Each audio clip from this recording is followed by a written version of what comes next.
நீங்க DNA test எடுத்திருக்கீங்களா? எடுக்கலன்னா பிரச்சனை இல்ல. நான் சொல்ற உண்மைய மட்டும் கேட்டுட்டு போங்க. நம்ம எல்லாருடைய டிஎன்ஏல கடவுளுடைய பெயர் இருக்குதுன்னு சொன்னா நம்ப முடியுமா?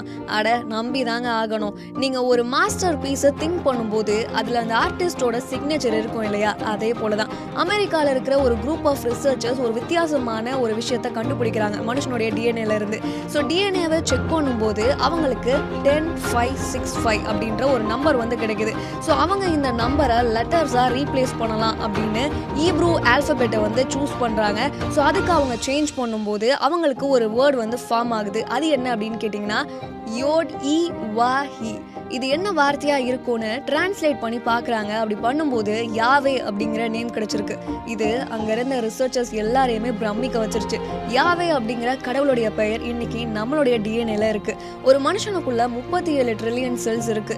நம்ம எலும்புல இருந்து தோல் வரைக்கும் இருக்கிற எல்லா செல்ஸ்லையுமே யாவே அப்படின்ற தேவனுடைய நேம் வந்து இருக்குங்க.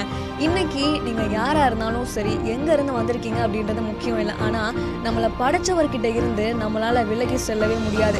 ஒருவேளை கடவுளை நம்ப முடியாத ஒரு பர்சனா கூட இருக்கலாம். ஆனாலும் ஸ்டில் யாவே அப்படின்ற தேவன் உங்களை நம்புறாரு. ஸோ இந்த உண்மையை நீங்களே கொஞ்சம் திங்க் பண்ணி பாருங்களேன். இந்த வீடியோ உங்களுக்கு பிடிச்சிருந்துச்சு அப்படின்னா உடனே லைக் பண்ணிட்டு ஷேர் பண்ணுங்க. மறக்காம நம்ம சேனலை சப்ஸ்கிரைப் பண்ணிடுங்க.